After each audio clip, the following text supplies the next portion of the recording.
പാലക്കാട് ധോണിയിൽ വളർത്തുമൃഗത്തിനു നേരെ കാട്ടാനയുടെ ആക്രമണം. മേലെ ധോണി വരക്കുളം സ്വദേശി ശശിയുടെ പശുവിനെ കാട്ടാന കുത്തിക്കൊന്നു. പ്രദേശത്ത് ഏക്കർ കണക്കിന് കൃഷിയും കാട്ടാനക്കൂട്ടം നശിപ്പിച്ചു. മേലെ ധോണി സ്വദേശി രാമകൃഷ്ണന്റെ കൃഷിയാണ് നശിപ്പിച്ചത്. ഇന്ന് പുലർച്ചെയാണ് മേലെധോണി വരക്കുളത്ത് കാട്ടാന പശുവിനെ കുത്തിക്കൊന്നത്. വരക്കുളം സ്വദേശി ശശിയുടെ തൊഴുത്തിൽ കെട്ടിയ പശുവിനെ കാട്ടാന കൊമ്പുവെച്ച് കുത്തിക്കൊല്ലുകയായിരുന്നു. പ്രദേശത്ത് ഏക്കർ കണക്കിന് കൃഷിയും കാട്ടാനക്കൂട്ടം നശിപ്പിച്ചു. മേലെധോണി സ്വദേശി രാമകൃഷ്ണന്റെ തെങ്ങ്, കവുങ്ങ്, വാഴ, ഇഞ്ചി തുടങ്ങിയ കൃഷിയാണ് കാട്ടാനകൾ നശിപ്പിച്ചത്.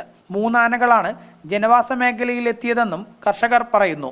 നേരം വെളുത്ത് വന്ന് നോക്കുമ്പോഴാണ് ആന 100ഓളം വാഴകൾ, 8-10 കവുങ്ങ് 2 തെങ്ങ് എന്നിവ നശിപ്പിച്ചിരിക്കുന്നത്. പിന്നെ കുറേ ഇഞ്ചി, ചേന എന്ന് പച്ചക്കറി കൃഷികളും നശിപ്പിച്ചിട്ടുണ്ട്. ഇത് നേരത്തെ 6 തവണ ഇവിടെ ആന ഇറങ്ങിയിട്ടുണ്ടെന്നു.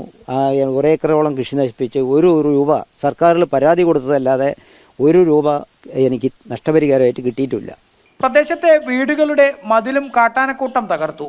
ഇന്നലെ രാത്രി 8 മണിയോടെയാണ് ജനവാസ മേഖലയിൽ കാട്ടാനകൾ എത്തിയത്. അടുത്തിടെ 2 പേർ കാട്ടാനാക്രമണത്തിൽ കൊല്ലപ്പെട്ടിട്ടും സർക്കാർ യാതൊരു നടപടിയും സ്വീകരിക്കുന്നില്ലെന്നും നാട്ടുകാർ ആരോപിച്ചു. ഇതെല്ലാം DFOനെ നമ്മൾ അറിയിപ്പിച്ചിട്ടുണ്ട്. ഇതിന് തക്കതായ പ്രതിവിധി ചെയ്യണം.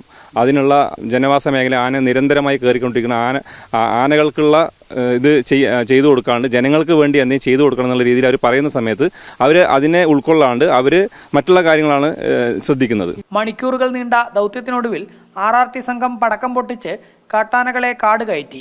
എന്നാൽ ഇനിയും ആനകൾ കാടിറങ്ങി ജനവാസ മേഖലയിൽ എത്തുമോ എന്ന ആശങ്കയിലാണ് നാട്ടുകാർ. ജനം, പാലക്കാട്.